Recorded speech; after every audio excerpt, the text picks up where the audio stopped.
Gálatas, capítulo 1, peço que você abra a palavra do Senhor comigo, nos versos 6 em diante. Gálatas, capítulo 1, versos 6 a 9. Estou muito surpreso em ver que vocês estão passando tão depressa daquele que o chamou na graça de Cristo para outro evangelho, o qual na verdade não é outro, porém há alguns que estão perturbando vocês e querem perverter o evangelho de Cristo. Mas, ainda que nós, ou mesmo um anjo vindo do céu, pregue a vocês um evangelho diferente daquele que temos pregado, que esse seja anátema. Como já dissemos, e agora repito, se alguém está pregando a vocês um evangelho diferente daquele que já receberam, que seja anátema. Eu coloquei como temática dessa reflexão nesses versos, cuidado com o vírus letal da justiça própria. Paulo havia pregado o evangelho da suficiência de Jesus para a nossa salvação, e as igrejas nascem, crescem e florescem na região da Galácia. Era uma espécie de um microestado, e várias cidades desse microestado se convertem, igrejas nascem e crescem com vitalidade. Paulo precisa sair, pregar o evangelho em regiões diferentes, e algo acontece. Um grupo de falsos mestres entra na igreja, e em toda a história, a igreja corre o risco de ser assediada por uma liderança hostil. Jesus diz que muitos lobos com pele de ovelha entrariam na vida da igreja. Paulo, em Atos capítulo 20, ele reúne os presbíteros da igreja e traz para nós uma mensagem muito séria. Ele diz: olha, cuidem da igreja de Jesus. E eu me preocupo com a igreja de Jesus, porque depois da minha partida, muitos de vós, Paulo está olhando para a liderança da igreja, tentarão seduzir os discípulos, tentarão enganá-los e tentarão convencê-los a seguir uma mentira. Paulo já havia predito que muitos líderes dentro da igreja deturpariam o evangelho e levariam as pessoas a um caminho completamente diferente do caminho que Paulo havia pregado, que era a suficiência de Cristo Jesus como nosso Salvador. E dito e feito, Paulo sai das regiões da Galácia, começa a pregar o evangelho em outras cidades, uma liderança infiltra dentro da igreja, uma liderança que goza de credibilidade, goza de respeito, e essa liderança começa a seduzir o coração dos discípulos para uma outra mensagem que não é o evangelho de Jesus. Eles dizem aos discípulos mais ou menos o seguinte: olha, a obra de Cristo na cruz é algo belíssimo, é importante, mas não é suficiente. A obra de Jesus morrendo pelos nossos pecados é fundamental, mas não é essencial. É necessário que nós adicionemos novos elementos à obra de Jesus na cruz, para que a nossa salvação seja completa. É importante que a gente circuncide os nossos filhos ao 8º dia, a famigerada operação de fimose, que os judeus realizavam em toda a sua história, desde o chamado Abraão. É necessário que a gente obedeça dias especiais como sábados, obedeçamos festas especiais como a festa dos tabernáculos, festas do Pentecostes. É necessário que a gente obedeça uma dieta alimentar. Em outras palavras, esse grupo de falsos mestres que entraram na igreja estavam dizendo que somente a obra de Jesus Cristo não é suficiente para a nossa salvação. Nós precisamos, com a nossa performance, com nossas boas obras, acrescentar elementos a fim de que Deus goste de nós, a fim de que Deus nos salve por completo. Só Cristo não é suficiente. E lamentavelmente, a igreja brasileira e a igreja no mundo está cheia de falsos mestres, nos ensinando que precisamos acomodar o evangelho com mais elementos relacionados à nossa performance, às nossas boas obras.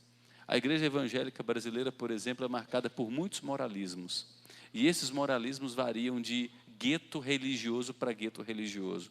Em alguns lugares os crentes não podem jogar futebol, em outros as mulheres não podem usar calça jeans, em outros as mulheres não podem passar nenhum tipo de maquiagem, em outros elas não podem usar adereços como um brinco, como um penteado diferente.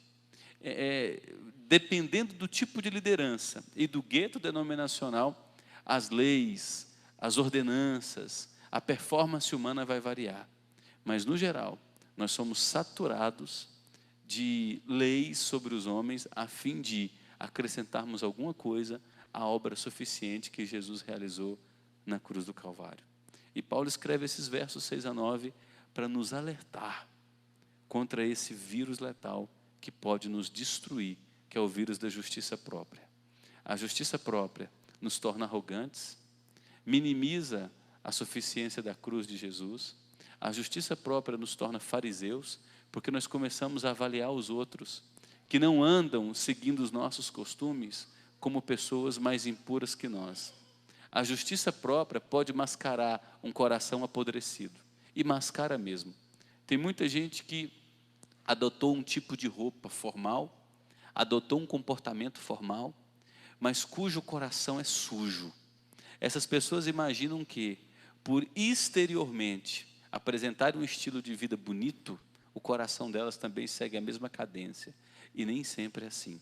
Nós temos uma multidão de pessoas que são excelentes moralistas, excelentes legalistas, mas são fracos no amor, são fracos na compaixão, são fracos em sofrer por aqueles que sofrem. São fariseus, legalistas e religiosos. Por isso precisamos tomar muito cuidado com o vírus letal da justiça própria. E Paulo, nesses versos, nos traz alguns argumentos muito importantes. E o primeiro deles é que o Evangelho não se aprimora. Quando nós criamos algo ao Evangelho, nós estamos adicionando uma heresia. Nos versos 6 a 7, Paulo vai dizer: eu estou muito admirado por vocês. Uma outra tradução diz: eu estou surpreso em ver que vocês estão passando tão depressa.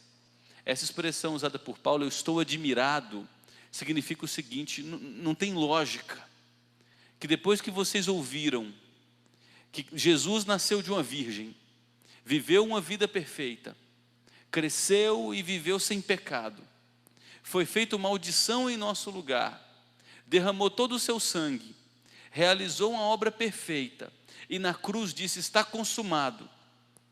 É impossível que vocês que ouviram da suficiência de Jesus, foram batizados nessa suficiência de Jesus, agora estão imaginando que conseguem adicionar elementos humanos a essa obra da cruz.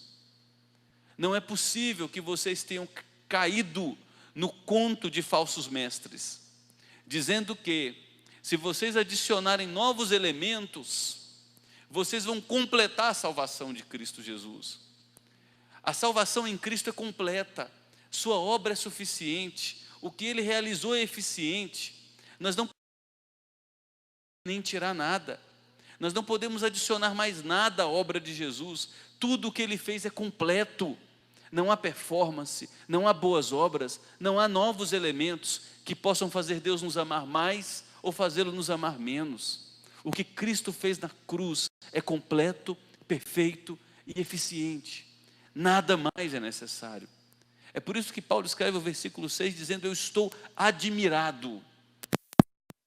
De vocês, ouvir novas pessoas que podem ser até fluentes no falar, mas no coração tem engano. Paulo fica admirado. Ele usa umas expressões: vocês se desviaram tão depressa. Dá a entender que aquela igreja ouviu o evangelho verdadeiro por tanto tempo, e bastou um período da ausência de Paulo para chegar um falso mestre e a igreja se corromper. É interessante que Deus chama a igreja dele de o seu rebanho. Muitas vezes nós somos comparados nas escrituras como ovelha, e eu acho essa uma visão muito correta a nosso respeito, porque ovelha é bicho bobo, ovelha se desvia facilmente, ovelha é um animal quase cego, ovelha é um animal que se coloca em risco facilmente. Dr. Martin Lloyd Jones, considerado talvez o maior pregador do século XX, foi pastor por mais de 30 anos na capela de Westminster em Londres, escreveu dezenas de livros, ensinou as escrituras com fidelidade, como talvez ninguém em todo o século XX tenha ensinado.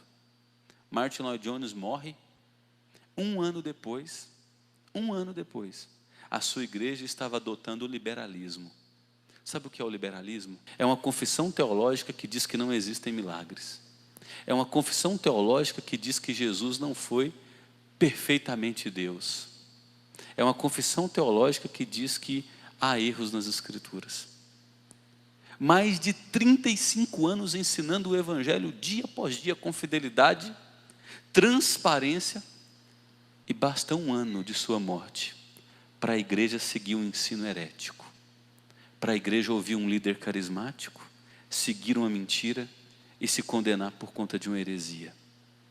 Paulo diz: eu estou admirado que vocês tenham tão depressa abandonado o evangelho puro da suficiência em Jesus Cristo, para darem ouvidos a uma perversão. E Paulo diz: essa perversão não é nada de novo, não, é antiga. Que perversão é essa? De que a gente consegue, com os nossos próprios méritos, alcançar algum favor diante de Deus. Daí nós temos a grande diferença entre evangelho e religião. O ser humano produz religião, que é a nossa tentativa de, pelos nossos esforços, nos reconectar a Deus. Religião vem do latim religare, é o ser humano de baixo para cima. O Evangelho nos mostra a graça de Deus, que do alto para baixo vem alcançar a gente falida, arruinada.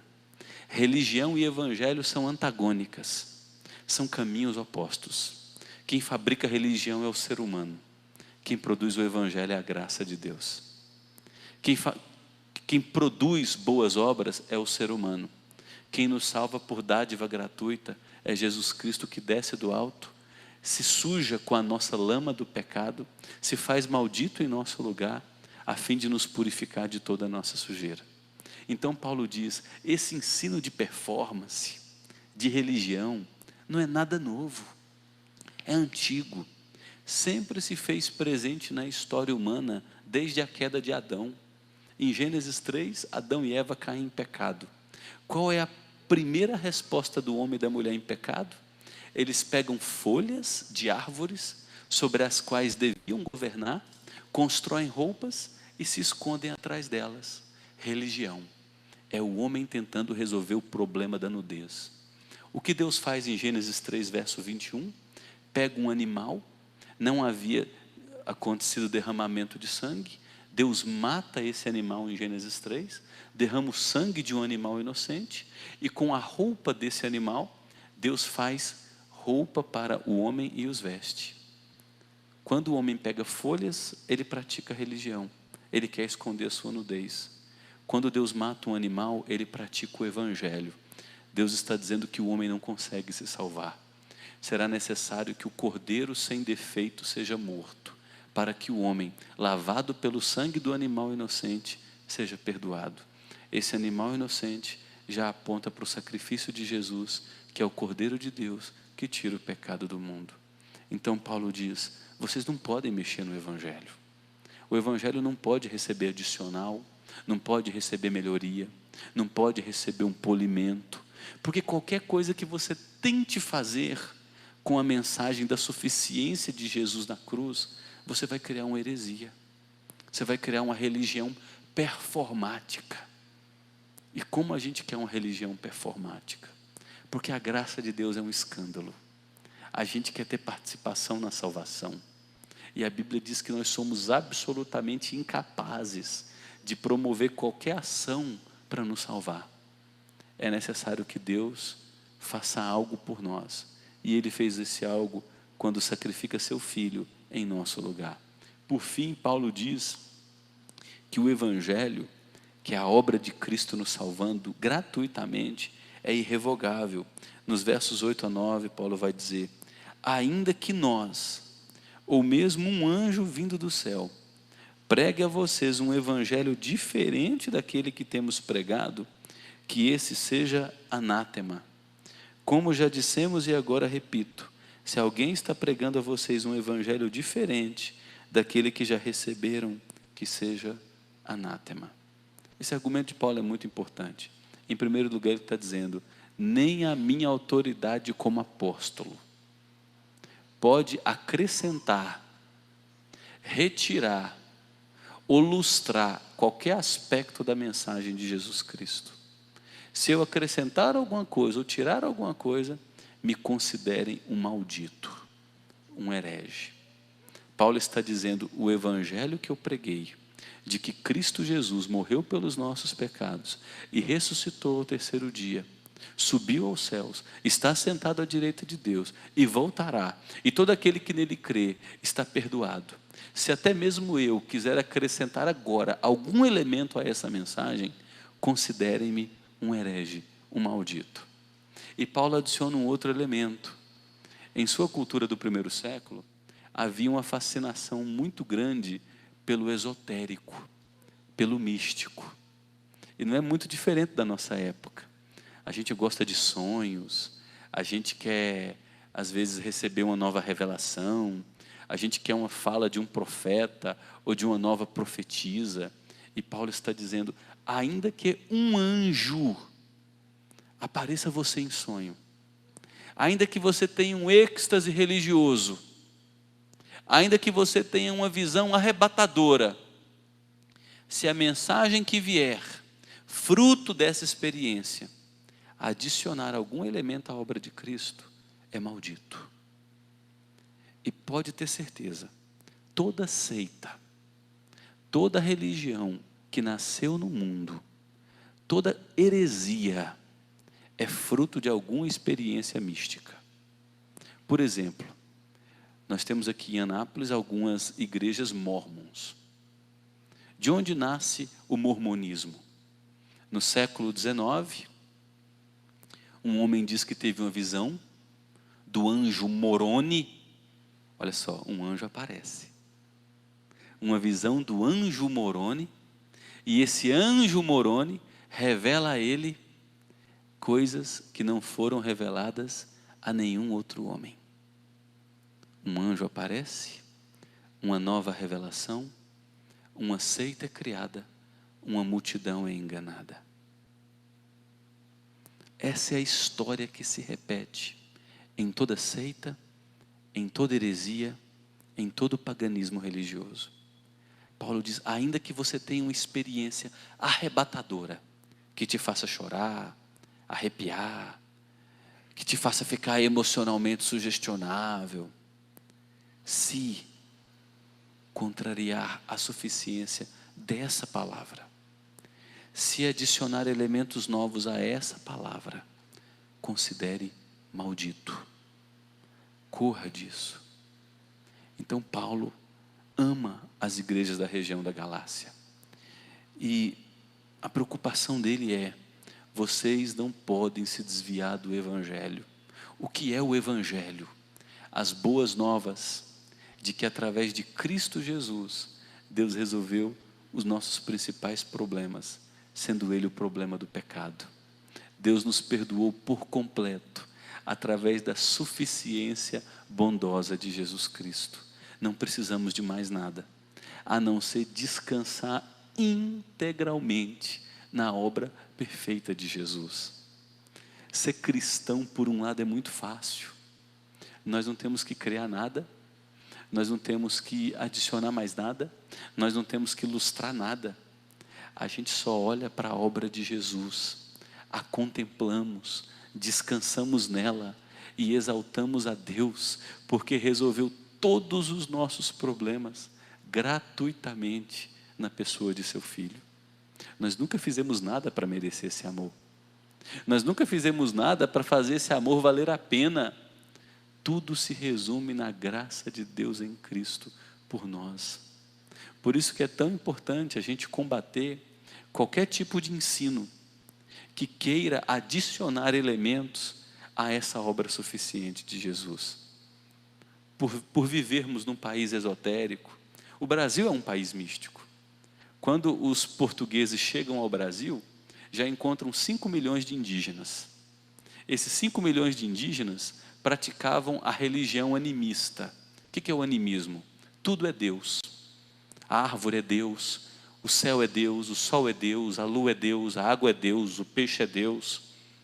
Determinados territórios da floresta são mágicos, têm poderes encantados.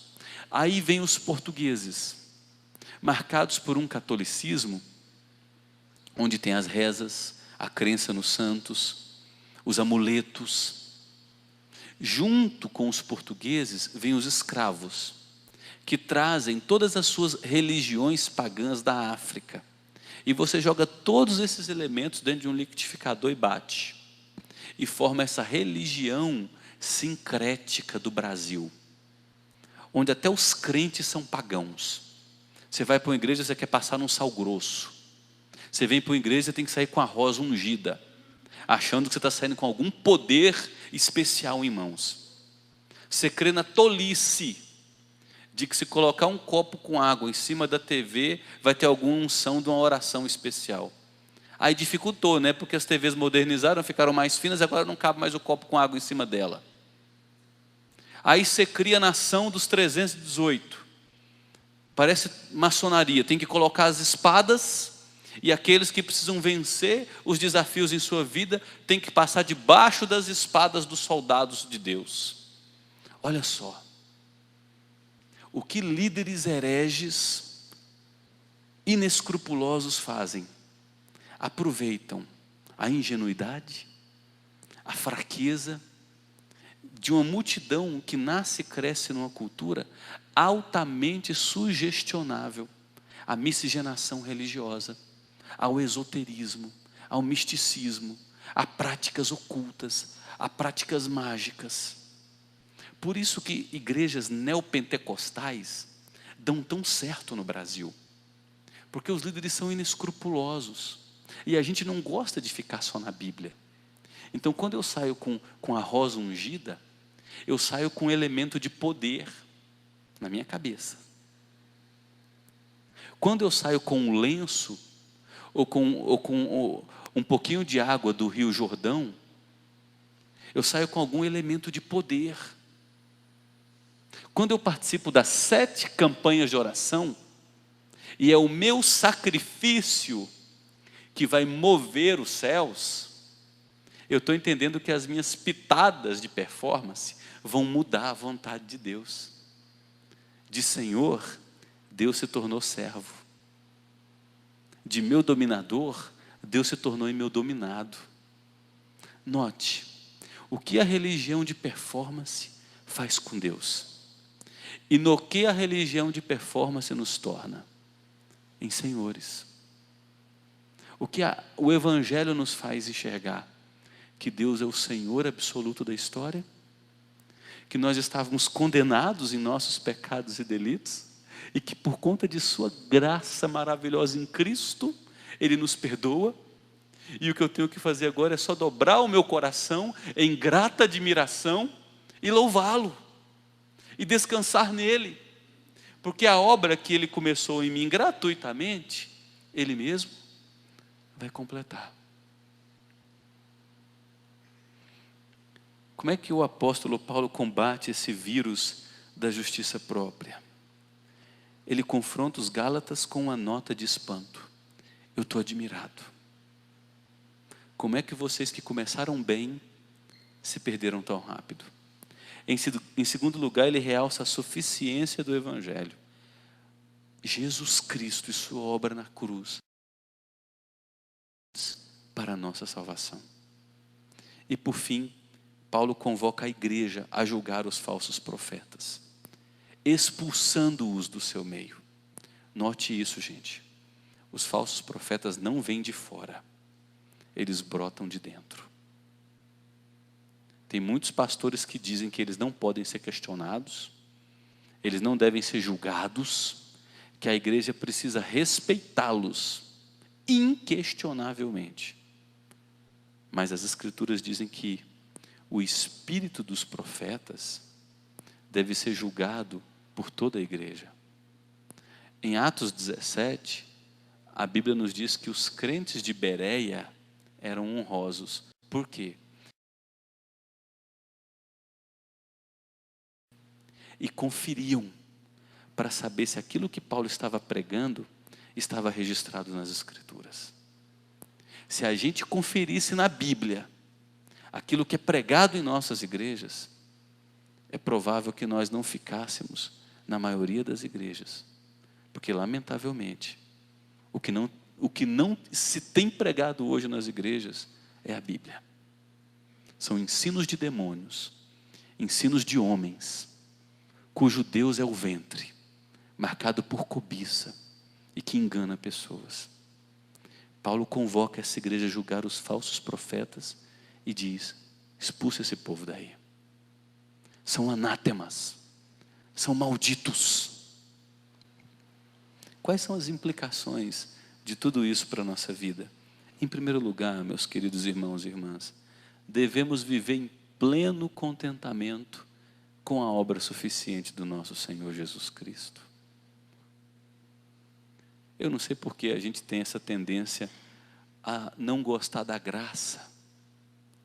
A graça de Deus nos criou, a graça de Deus nos sustentou, a graça de Deus nos perdoou, a graça de Deus enviou Jesus Cristo, a graça de Deus fez com que Jesus ressuscitasse ao terceiro dia, a graça de Deus enviou a chuva que caiu hoje à tarde, a graça de Deus envia o sol sobre bons e maus, a graça de Deus protege os nossos filhos, a graça de Deus guarda o nosso sono, a graça de Deus põe o pão sobre a mesa, a graça de Deus preserva a nossa saúde, a graça de Deus nos sustenta nos dias maus, para que a gente aprenda a depender de Deus, inclusive através das circunstâncias difíceis.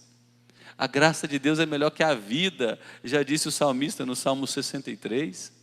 Graça, graça e graça.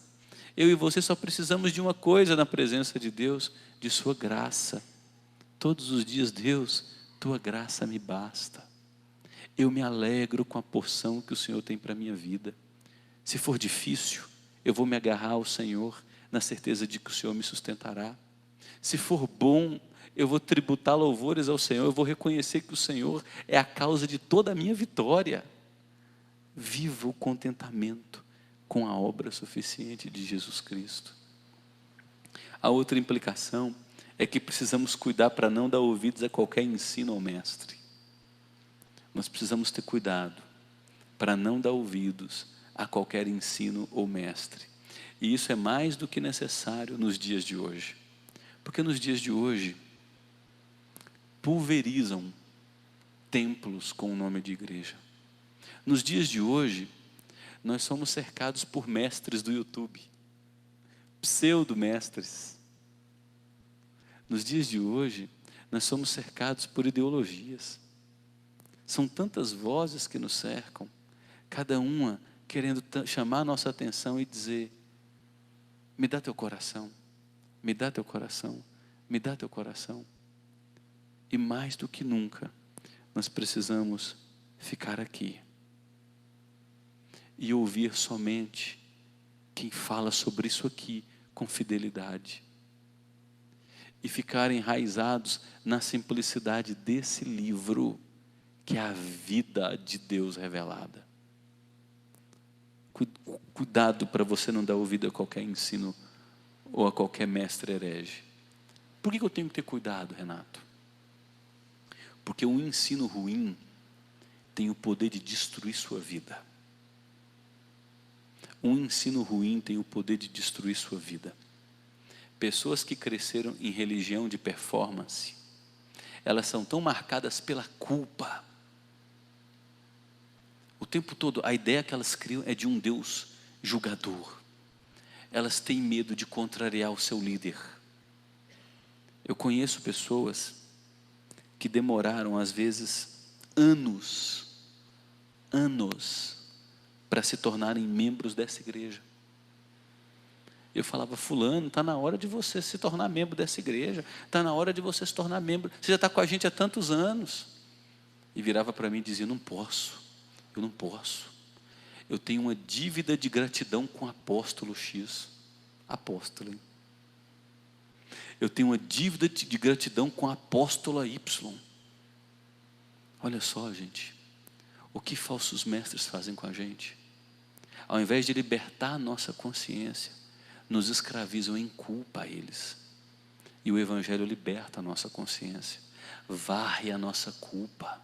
O Evangelho nos dá carta de alforria em Cristo, para vivermos a liberdade de uma nova vida em Jesus Cristo, onde todos os dias experimentaremos o seu fardo suave e o seu jugo leve. Então cuidado, para não dar ouvido a qualquer ensino ou mestre. E por fim, devemos cuidar que a justiça própria não aloje em nosso coração. Na medida em que a gente cresce na intimidade com Deus, uma moralidade nova vai nascer em nosso coração.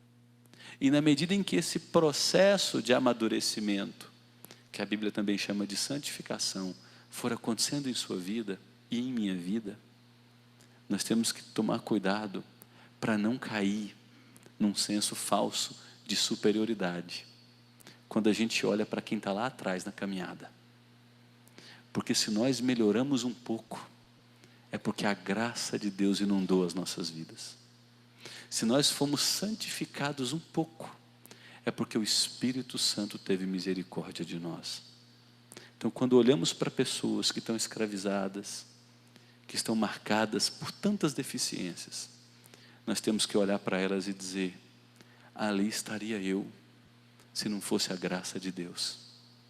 Temos que olhar para elas e também ter compaixão, pregando a elas a libertação que vem da graça suficiente de Deus em Cristo Jesus. Amém, queridos?